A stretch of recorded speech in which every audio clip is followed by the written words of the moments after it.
Hello again! Welcome to the second episode of the second season of Searching for the Slavic Soul. I've briefly thought about greeting you today with Sława Przodkom, which means glory to the ancestors, but then I thought to myself that greeting you in a more pagan way will likely make you think that over the last month of ancestral veneration you have somehow become more pagan, which I assure you, you have not. So, not to feed your pathological need for validation, you will only get a plain hello from me. And the reason why I do not want to feed your zombified ego with the so cherished by you validation is that if you ever want to become a Slavic pagan, you need to get rid of the concept of having an identity that needs to be affirmed and validated. You know what I'm talking about. It's the concept that you know who you are, that you are who you say you are, that you should be believed if you say you are this magical creature made from snowflakes and rainbows and unicorns, absolutely unique in the scale of the whole universe. And if some random bloke on some stupid social media platform does not validate and affirm your so wonderful identity, you will literally die, and it will be a literal genocide. Get over yourself, sweetheart. Firstly, you're not unique and wonderful. You are mentally ill, although I have to admit it's most likely not entirely your fault, as you've been fed with the stupid woke propaganda since before you started to walk and talk. But still, you are a grown-up now, and you should know better. You should be able to think better. For example, screaming your head off about how you are literally being genocided by the slightest shred of doubt from other people, you should logically conclude that your proclaimed identity is not as solid and real as you claim it is. Something can be either real and solid and therefore unaffected by doubt, or this something can be fragile and immediately be falling apart if criticized or doubted. It simply can't be both, sunshine. So, if you are literally dying without validation, then whoever you claim you are is not real. Reality, Istina, as it's called in Slavic tradition, is real and solid and can't be easily changed. Any identity that you give yourself and proclaim, it's not a part of Istina. The only identity that is solid, real, and a part of Istina is the identity that you are given by gods through the blood of your ancestors, the bodies of your parents, and, if you're lucky, through the spindle of Rodzanice. I said if you're lucky, because I don't think that nowadays many of us are visited by Rodzanice when we are born. And if you don't know who Rodzanice are, do listen to the episode number 9 of the first season of Searching for the Slavic Soul, which I will link in the notes. And here I will only say that Rodzanice are responsible for spinning you dola or niedola, which is a sort of personal protective if it's dola, or malevolent if it's niedola. It's a like the spirit that accompanies you throughout your whole life.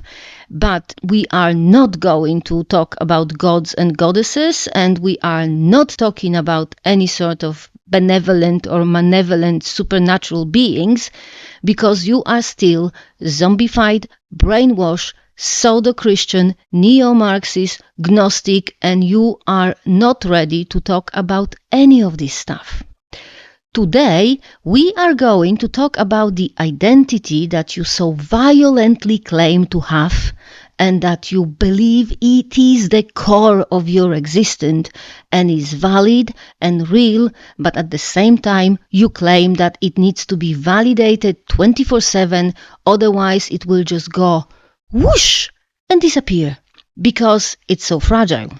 So, let's talk about your identity that you identified yourself and claim to have.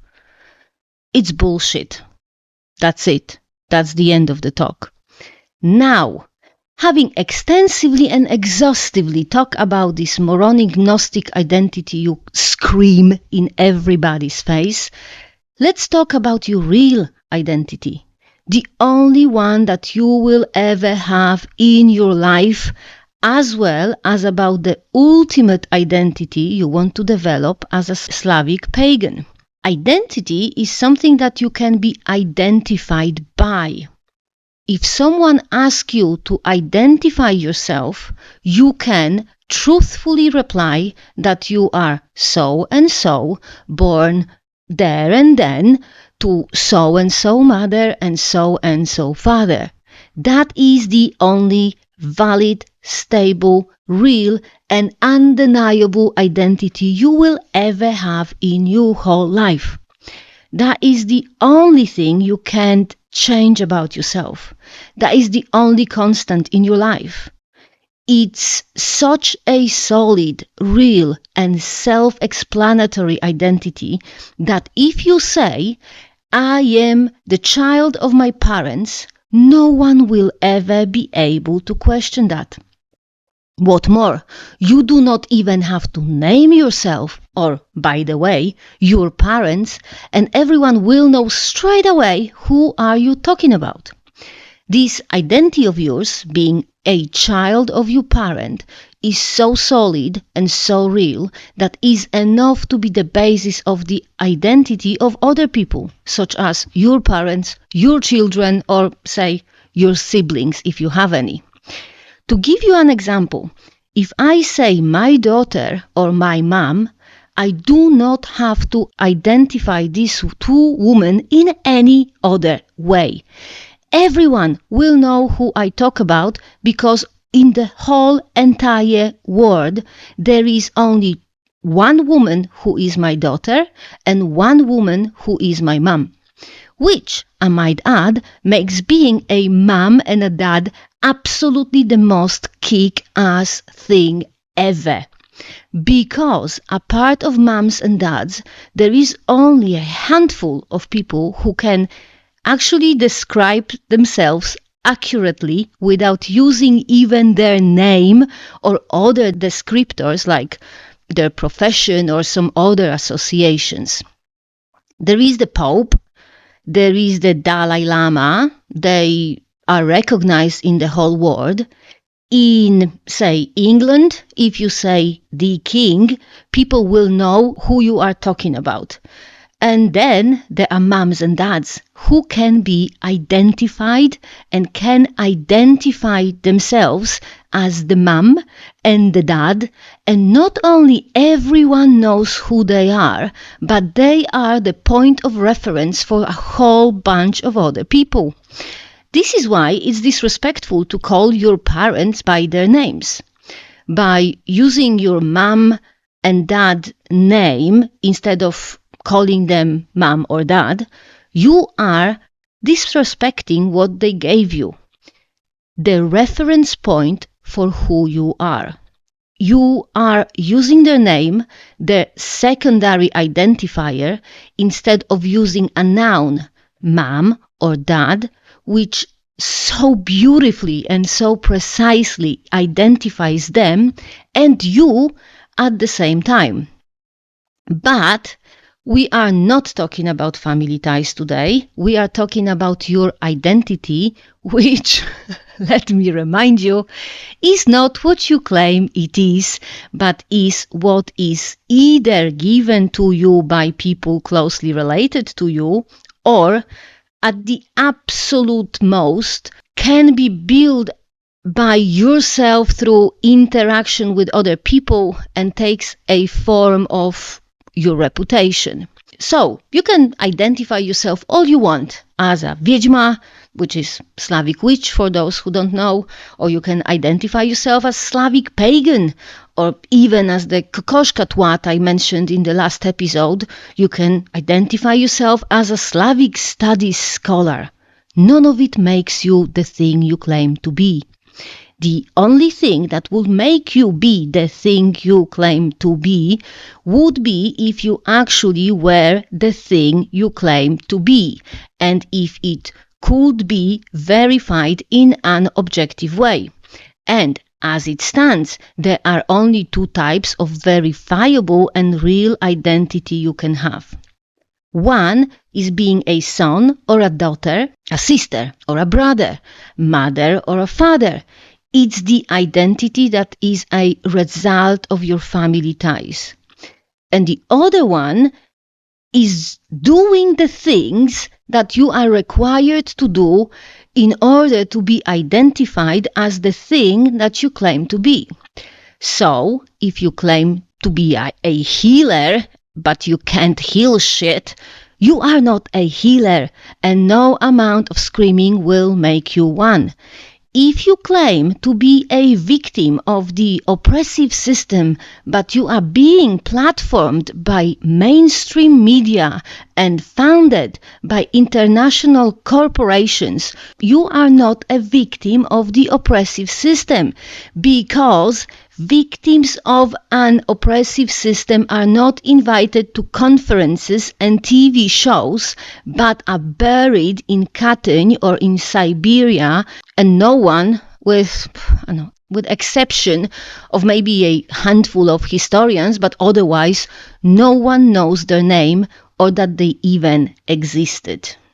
And to address any gotcha question any of you brainwash morons might have, no, I do not identify as a Slavic pagan. Slavic paganism, rodzima wiara, is my religion, not my identity. My identity is being the daughter of my parents and the mother of my daughter, and more broadly, a member of one generation of my family. And it is not how I identify myself. It is how I can be verifiably identified.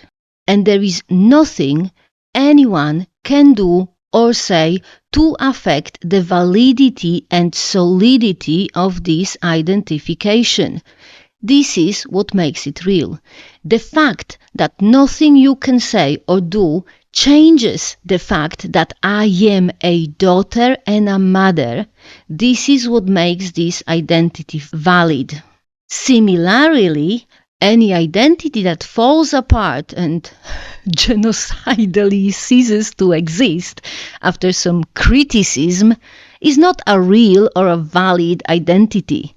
This is why whatever you identify yourself as is bullshit, because you do not get to identify yourself basing on your Gnostic vision or other enlightened revelation. All you can do is to be who you are and be identified as who you are, regardless of whether you agree with it or not, because your family-based identity is so solid that even you yourself can't deny it or make it disappear. So, now, having burst your delusions of your self-proclaimed identity being valid, we can finally get to the results of the homework I gave you last time, which was venerating your ancestors. Hopefully you have been venerating your ancestors, you've been respectfully sharing your dinner with them, thanking them for all the gifts they gave you, and apologizing for hanging postmodern neo-Marxist dogs on them. And now, my guess is that you either finally are humbled, or if you really got sucked into narcissistic cult of woke, you are fed up with paying attention to others and crave the attention for yourself. Because I bet half of you can't make it a day without literally dying, without support and affirmation, which is basically without fulfilling your narcissistic need of attention. And if that's the case, if you have been craving the attention and validation for yourself, I've got good news for you.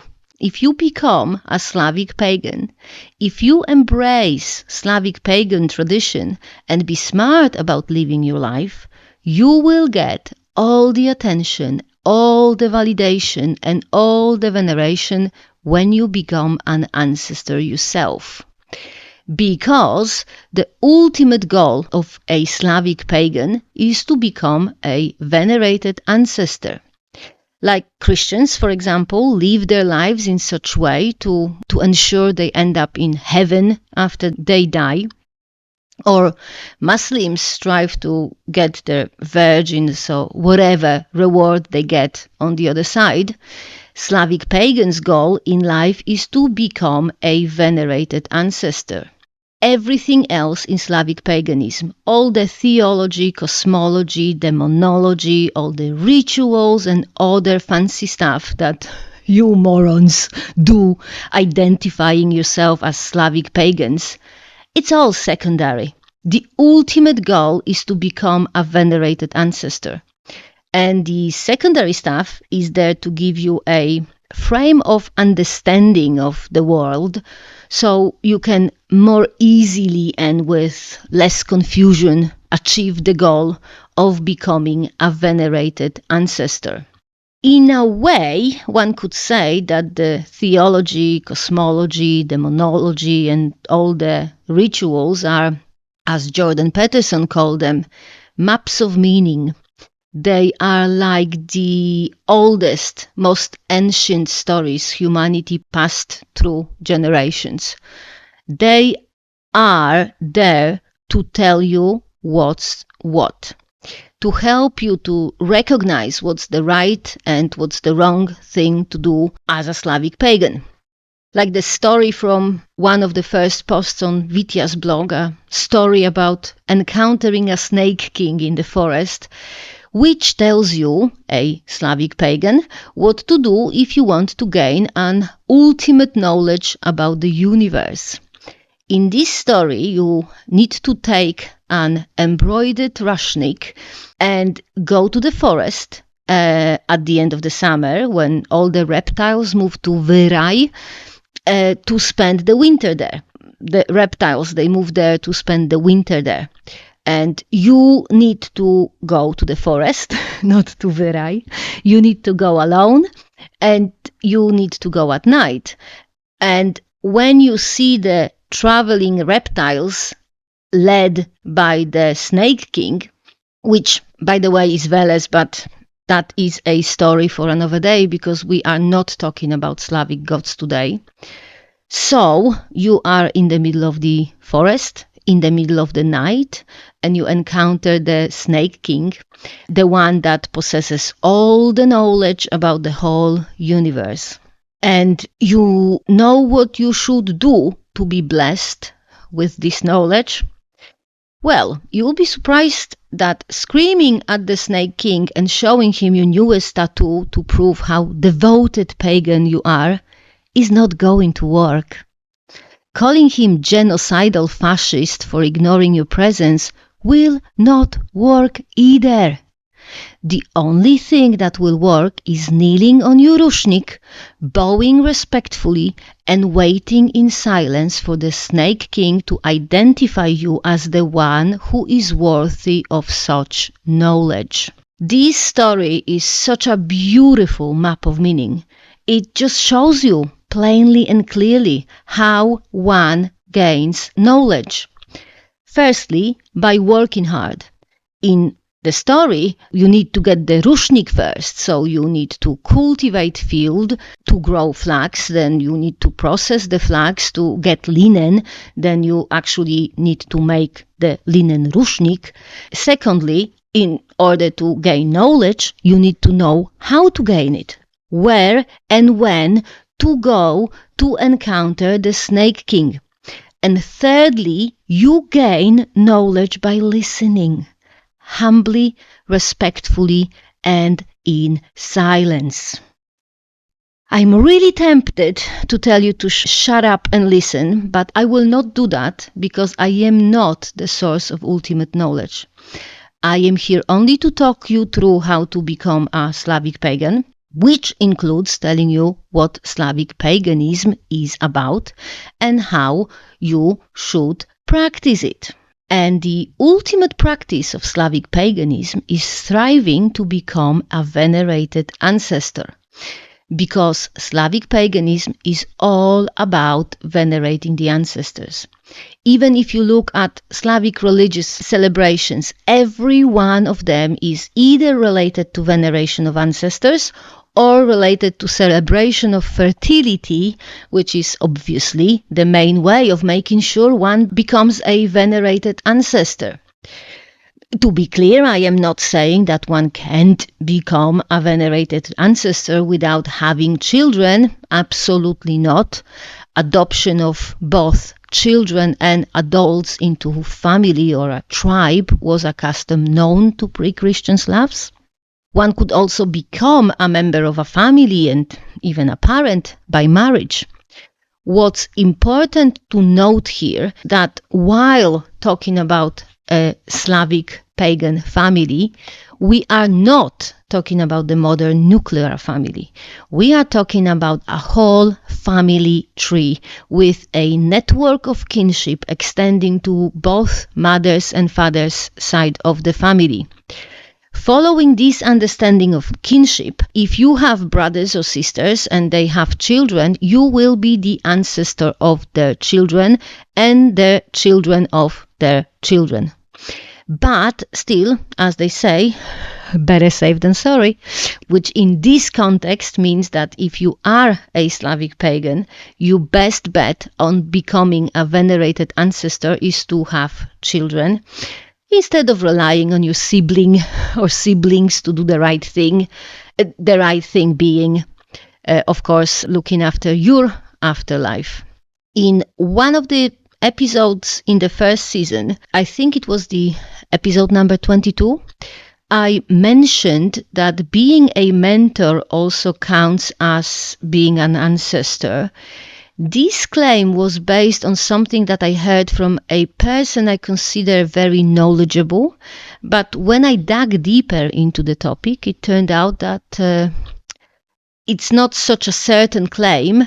It's not as certain as I thought it was. I haven't found enough to reverse it, but I have not found enough to confirm it either.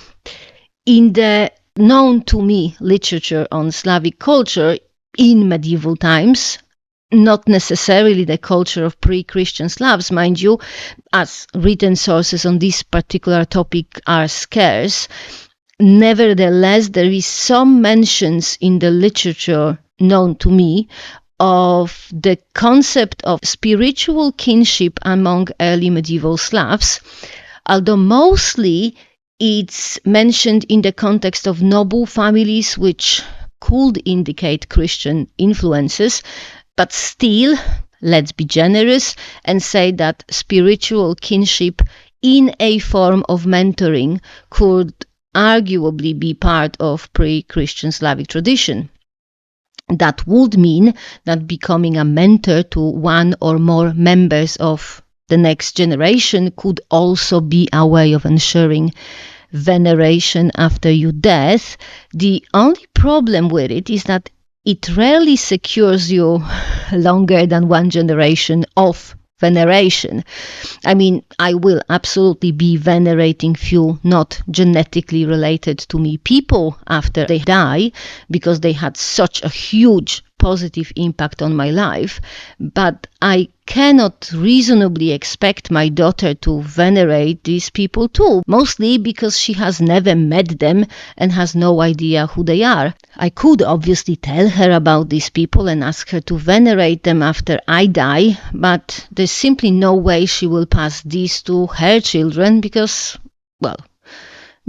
they would be complete strangers to them, like her children would be complete strangers to the people that had huge and positive influence on my life. So again, we come to the most straightforward way of ensuring veneration after your death, which is to have children. Having said that, your children will not be venerating you if you do not teach them the Slavic pagan customs, especially if you live outside of Slavic countries where the customs of veneration of the ancestors did not quite make it to the modern times. On the Slavic lands, we have Zaduszki or Radunica, which are like the All Saints' Day in Catholic Church, but from what I understand, such celebrations are not a regular custom in the West, which basically means that even if my daughter does not bring her children up in Slavic paganism, they will still at least once a year burn a candle for me, because such is a custom in Poland. But if you live in America or Canada and you do not bring your children up as Slavic pagans, or at least instill in them some sort of form of remembering the dead, you are guaranteed to fail as a Slavic pagan. And this is where we are getting back to your stupid, inexistent identity, which you force down the throat of everyone who wants or does not want to listen, and which needs constant 24/7 validation, otherwise you will literally die. Because, sunshine, the human psychology 101 is such that children do not do what you tell them to do, but do what you do. So, if you are spending hours validating your identity on various internet forums and thinking of various new tattoos or other decorations to validate your BS identity, your children will do the same. They will not venerate you because they will, as you are, narcissistically focus on enforcing and validating their delusional identity, instead of paying attention to cultivating their relationships with their family on this side, on the side of the living, and on the other side, on the side of the dead. And don't even get me started on the intergenerational literal trauma you allegedly experienced and therefore are not able to do anything constructive about your life, and you have to constantly be spiritually healing by following various more or less insane and self-centered influencers on TikTok or other time-wasting platforms. Because by healing this trauma and telling everyone about it, all you are telling your child is that your family, and therefore your child, is damaged and can't be fixed. Because as you are allegedly healing this alleged trauma, your child is not interacting with you in any healthy or constructive way. So, your child will grow up being convinced that your trauma gave him or her trauma and will be the source of income for the next generation of more or less insane, self-centered influencers, which is obviously not good for your child, but is also not good for your afterlife, sunshine. We will have a separate episode about family ties, so I will not say any more on this topic, other than reminding you about a simple fact of history, which is that until very recently, wars and other forms of military conflict was the most natural and common thing that has been regularly taking place in human societies. And given that wars and other forms of military conflict are obviously resulting in all sorts of trauma, such as death, rape, all sorts of tortures, injuries, starvation, destruction of homesteads, land, and all sorts of means of sustenance, there can be absolutely no doubt that humans evolved to deal with trauma and live a productive and fulfilling life after experiencing trauma. One could almost argue that without such trauma, humans are not able to deal with anything, since all the narration of trauma-induced mental health issues and like random other ailments and other shit, it's 100% first world problem. It is just unheard of in places where life is actually objectively hard and traumatic. But never mind, that is just a side note here because I am talking already too long and I still have not given you this month's homework. Naturally, you are to continue venerating your ancestors because this is what an actual Slavic pagan has to do. So, do continue having dinners with your ancestors, making sure you take away all the sharp objects, serve homemade food if possible, and ideally fermented or alcoholic or milk or honey-based drinks. On top of the veneration of your ancestors, I want you to get rid of all your made-up identities and focus on building up the only real identity that you have. One of a daughter, a son, sister, brother, mother, father, and any other type of family-based identity that you have. Take a break from all these online forums and influencers. Cancel the tattoo appointment. Stop screaming at people to force them to admit that you 3 times removed grandmother from Ukraine makes you the most Slavic pagan ever, and that the wonky pseudo symbol you've just had cut on your body makes you some sort of a daughter of Morena or some other Gnostic mambo jumbo. Focus on your family ties. If you can, reach out to your family, ideally to the previous generations, and ask them how they are. And then shut up and listen. Respectfully and in silence, let them tell you who you are and where you are from.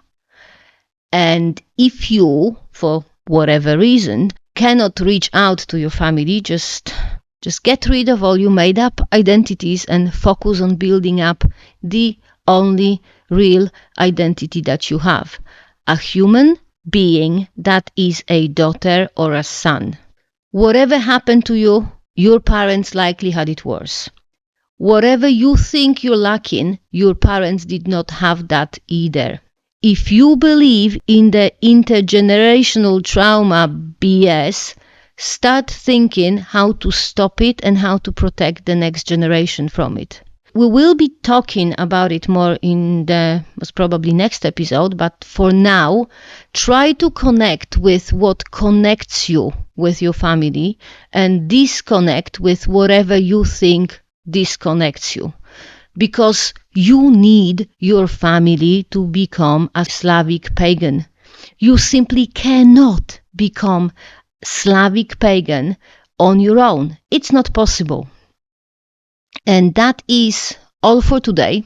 I have got a feeling I haven't offended you enough, but despite that, I hope you will not doubt that I care about you deeply. I am extremely humbled by all your comments after the last episode, as well as the comments that you left in the last 2 years break between the first and the second season. I've only now realized that the comments are there. I am still trying to catch up and reply to everything, but I cannot guarantee I will find time to do it. Besides, after this episode, I might get dropped from YouTube, so well, hey ho. If it happens, it happens. But still, I do thank you for listening today and over the last season. And for now, take care, do your homework, and Sława!